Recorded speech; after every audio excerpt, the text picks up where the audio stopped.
Non, je n'ai pas fait les présentations puisque je crois que dans les invitations que vous avez reçues, tout le monde est mentionné. Alors, monsieur Junot est professeur de droit à la faculté de Genève. Laborite est biologiste. Merci, il n'est pas là, il viendra un peu plus tard. Je lis tous les noms.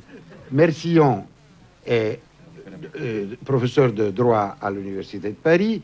Jacques Rigaud est directeur général à l'UNESCO. Voilà. Moi, je suis un cinéaste. Un ex-cinéaste, probablement.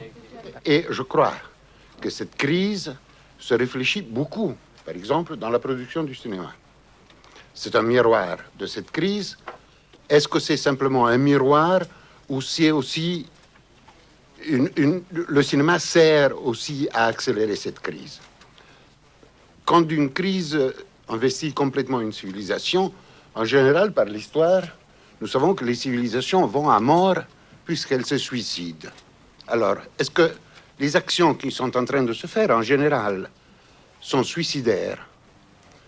Qu'est-ce qu'il faut faire, si c'est ça, pour tâcher de remédier au mal?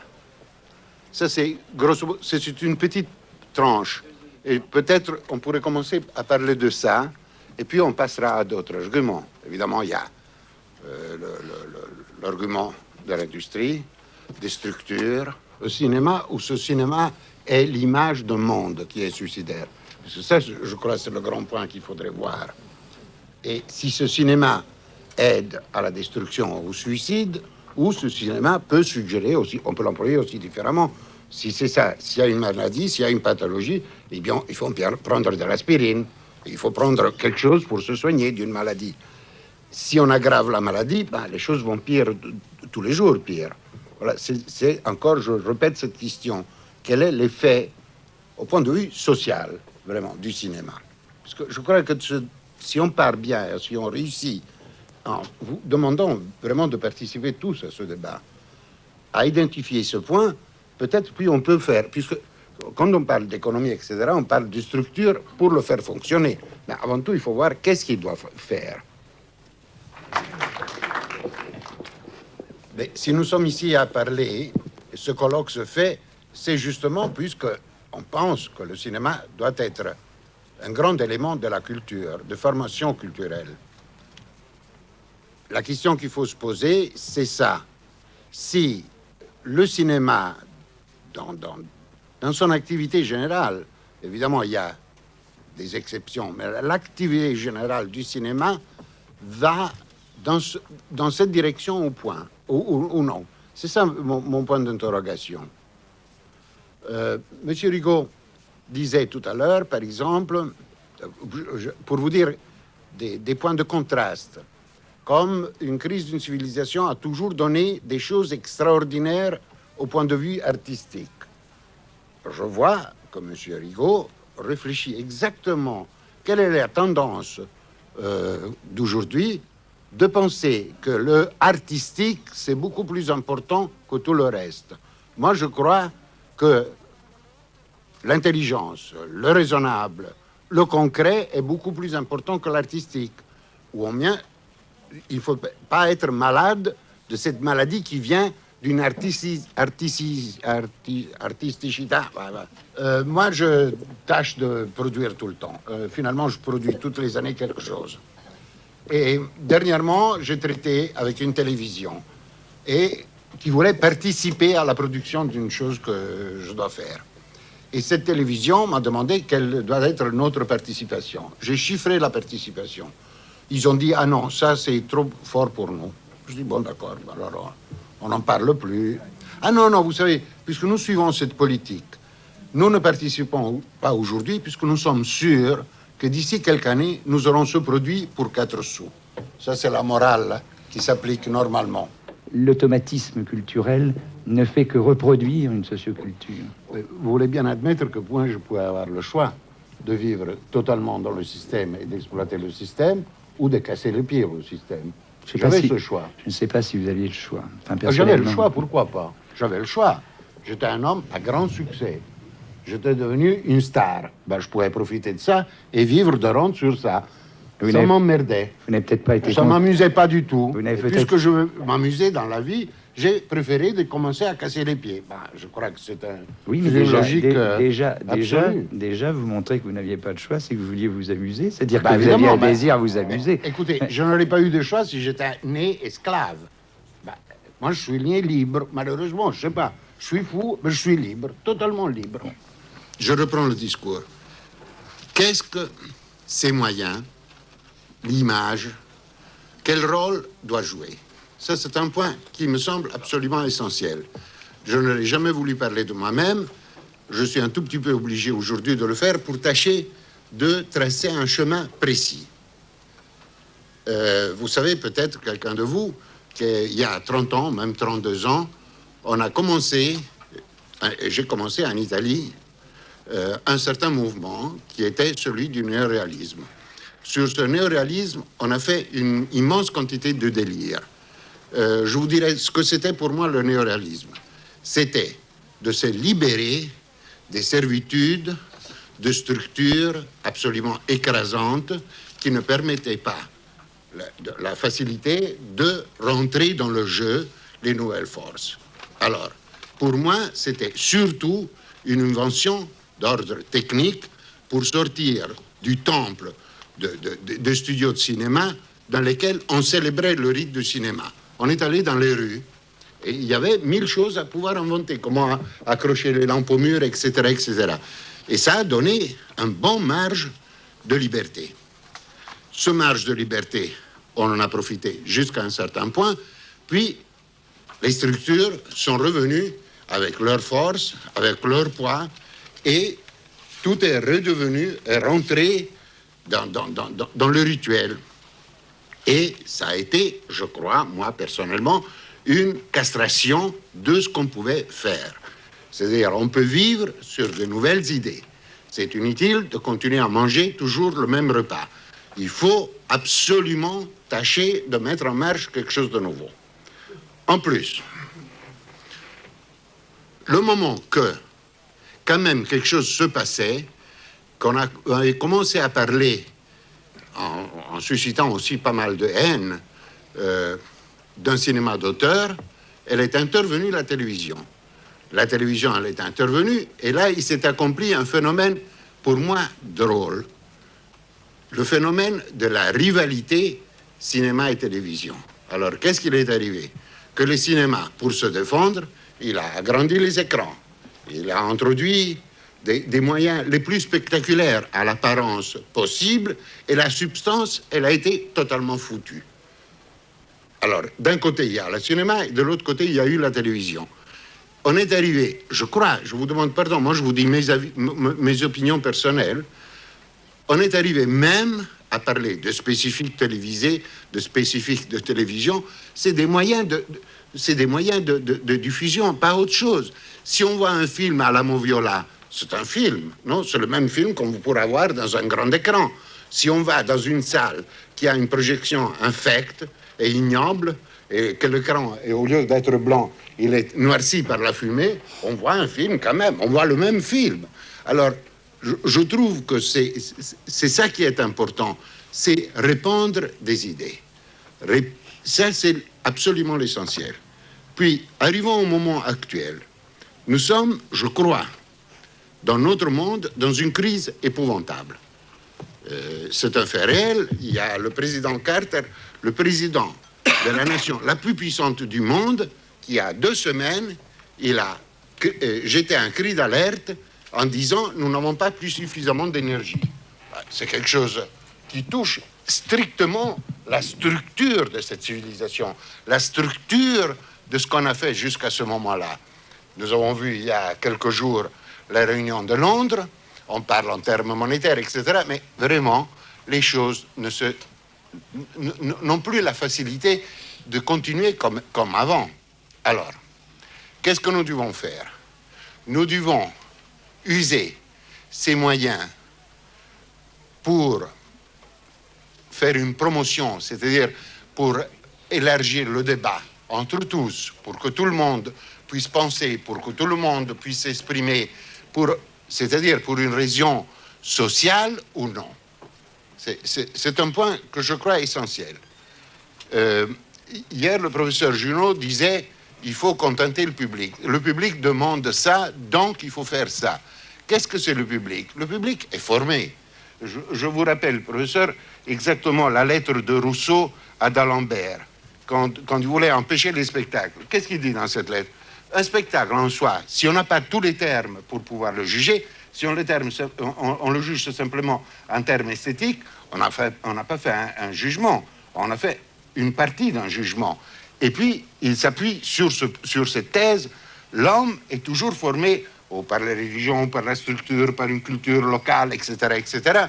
Et nous, aujourd'hui nous avons l'avantage d'avoir la borite, au point de vue biologique, qu'est-ce que c'est l'homme?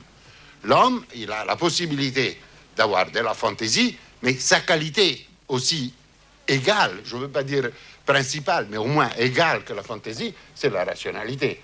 Qu'est-ce qu'on fait pour alimenter la rationalité? Nous sommes partis totalement dans la tendance du délire, de la fantaisie, du fantasque, etc., etc. Et nous avons totalement abandonné ce que c'est la rationalité, qui est une aventure merveilleuse, puisque savoir plus, c'est une aventure merveilleuse, aussi belle que la fantaisie. Et c'est peut-être moins de l'onanisme, c'est quelque chose de beaucoup plus constructif. Alors, c'est ça le point.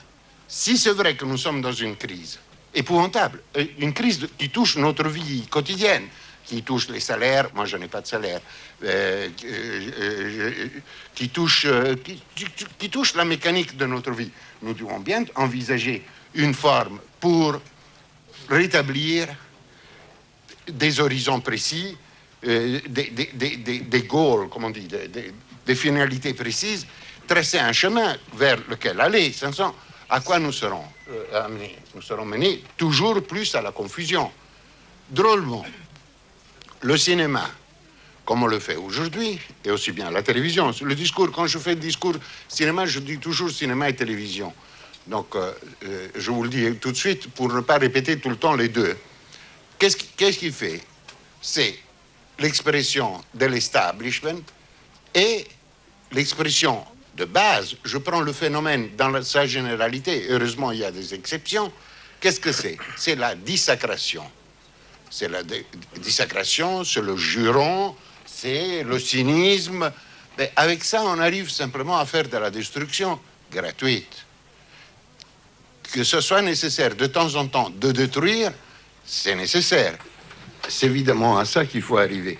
Mais si vous me permettez, je voudrais résumer un tout petit peu certaines choses. Il y a des points qui sont pour moi très clairs. Finalement, moi je vis depuis pas mal d'années, 20 ans, en dehors du système. Je produis toutes les années, puisque je suis un emmerdeur, les choses que je veux faire. Je trouve toujours l'argent, je fais tout. Et je n'ai pas de dette. Je n'ai pas un sou, mais je n'ai même pas de dette. C'est bien. On peut faire des dettes simplement si on paye les dettes. Sans ça, on ne peut plus renouveler les dettes. Donc, alors, quelle est l'action, selon moi? Quelles sont les maladies? Puisque moi, je veux partir d'une diagnose. Nous avons des maladies qui sont d'ordre social, psychologique, etc., etc. Il faut faire une diagnose pour tâcher, puis d'entreprendre une cure. Primo, une chose comme moi, ça me fâche d'une façon terrible, c'est de voir la mythisation qu'on a fait de l'artiste comme de l'intellectuel. Ça me fâche. Si on connaît un tout petit peu l'histoire, nous savons très bien, le monde a été plein d'artistes et d'intellectuels, mais ils n'ont jamais eu le rang qu'ils ont dans la société d'aujourd'hui. Ce n'étaient pas des semi-dieux, c'était des serviteurs de la société. Michel-Ange était humblement un serviteur de la société. Et il a pu faire ce qu'il a fait. Ces semi-dieux, qu'est-ce qu'ils ont fait? Point d'interrogation. Je me rappelle un jour, nous sommes allés visiter Dali, justement, à Turin. Il était en train de faire depuis 1 an et demi le portrait d'une dame. Il nous a reçus et il avait 2 marguerites au sommet des moustaches. Il a dit, je vous demande pardon, je n'ai pas trouvé de jasmin. Qu'est-ce que vous voulez? Bon, alors, c'est un fait réel, ça, hein? Alors, si nous avons la force de nous mettre avec les pieds par terre, je crois que nous pouvons résoudre tout. Évidemment, la fantaisie est aussi importante que le rationnel. Et il y a un rationnel du fantastique, de l'onirique, il y a tout. Mais si on n'a pas un point de départ, une humilité, et je vous demande pardon d'user ce mot qui me dégoûte aussi bien que le mot artiste et art et intellectuel, mais si on ne part pas d'une conscience précise de notre devoir d'être humain, je crois qu'il n'y aura que des délires. Et ces délires seront toujours détachés de la réalité. Ça, c'est un point. L'autre point, vous envisagez une organisation internationale qui fasse la promotion, donc qui fasse du mécénat. Alors, au lieu de rêver à des choses qui sont compliquées à mettre en marche, puisqu'il faut persuader un tas de monde, etc., ça colle ou ça colle pas avec les intérêts politiques ou sociaux des gens, c'est une entreprise dure. Regardons un moment la télévision. La télévision, il y a deux types de télévision. Il y a une télévision américaine qui se base sur la publicité. Donc sa préoccupation, c'est de vendre du temps. Elle ne fait pas des produits, elle vend du temps. Et pour vendre ce temps à un prix le plus élevé possible, elle tâche d'attirer les gens qui l'écoutent avec des produits qui sont toujours plus bas comme niveau, puisque la popularité, dans l'état de maladie mentale et morale dans laquelle nous nous trouvons, l'obligation, c'est de suivre le chemin au plus bas niveau. Et puis, il y a les télévisions d'État, comme il y en a en France, en Italie, etc., etc. Ces télévisions d'État sont fondées sur, institutionnellement, c'est un monopole de l'État, et l'État vous demande une redevance que vous êtes obligé de payer le premier jour de l'an, puisqu'il doit vous rendre un service, justement, de promotion. Alors, il faut se demander, qu'est-ce qu'elles font, ces télévisions d'État? Elles font ce travail ou elles ne le font pas? Je vous donne une donnée statistique très simple. Statistique faite par la télévision française. De 1966 à 1976, en 10 ans, la télévision a doublé ses revenus. Elle a diminué de 50% sa production. C'est une donnée. Il n'y a pas besoin de commentaires. Alors, et là, je m'appelle, nous sommes deux professeurs de droit. L'état dans lequel agissent les télévisions, sont-ils, les contrats qu'ils passent, sont des contrats léonins ou non? Puisque l'idée du contrat léonin existe dans nos codes. C'est-à-dire, quand on n'a pas la possibilité de traiter, on est obligé de subir. Mais l'État peut vous imposer de subir? Non, il ne doit pas. Donc, il faudrait revoir tout ce système. Et alors, je vous assure que ça serait la solution. Puis le problème, ce n'est pas l'argent. Le problème, c'est de ne pas vouloir s'enrichir, premièrement. Puisqu'on a le plaisir de s'enrichir, mais on peut avoir aussi d'autres plaisirs. Avoir le plaisir de vivre l'aventure de la vie, pour moi, c'est un plaisir extraordinaire. Bon, il faudrait tâcher de promouvoir un tout petit peu tout ça. Et encore, c'est un fait réel que nous, les hommes, nous sommes facilement fascinés, écrasés, conditionnés, aliénés par les actions qu'on fait. Il n'y aurait pas eu l'éloquence, il n'y aurait pas eu la sophistique, il n'y aurait pas eu toutes les formes de séduction, les techniques de séduction pour construire un type d'homme qui convenait à qui? Qui convenait à une certaine société. Donc, et je suis d'accord, pour le moment, ça peut aller, mais puis, il faut aller ailleurs, et il faut aller plus loin. Est-ce que nous sommes, aujourd'hui, nous avons eu une telle accumulation de connaissances toutes neuves, est-ce que nous sommes capables, nous, donc nous tous, d'en faire des synthèses? Non. Les deux grands moments de l'histoire humaine, quand ils sont, quand on a su faire des synthèses, la Renaissance grecque, la Renaissance italienne, ces deux moments extraordinaires et magiques, on les a appelés Renaissance, puis c'était l'homme qui renaissait, il naissait à nouveau dans sa qualité complète, puisqu'il a su faire des synthèses. Aujourd'hui, que nous vivons dans une pagaille générale et nous avons une accumulation de données immense, est-ce que nous sommes capables de faire des synthèses ou non? Oui. Nous sommes capables. Oui. Je vois qu'on se préoccupe beaucoup de chercher des capitaux. Nous tous, chacun de nous, dispose d'un capital extraordinaire. Ce capital s'appelle courage. Si on ne veut pas exercer le courage, il faut chercher ailleurs. Bravo. Ça, c'est un fait. Bravo. Moi, depuis 15 ans, je suis en dehors de tous les systèmes. Je produis. J'ai produit dans ces 15 ans plus que 40 heures de programme, tous en 35 mm couleur. Je n'ai pas employé le 8 mm et demi. J'ai cassé les pieds tellement à tout le monde que je n'ai pas la popularité, mais il circule partout. Donc, il faut avoir le courage. Ça, c'est le premier capital qu'il faut investir. Rossellini.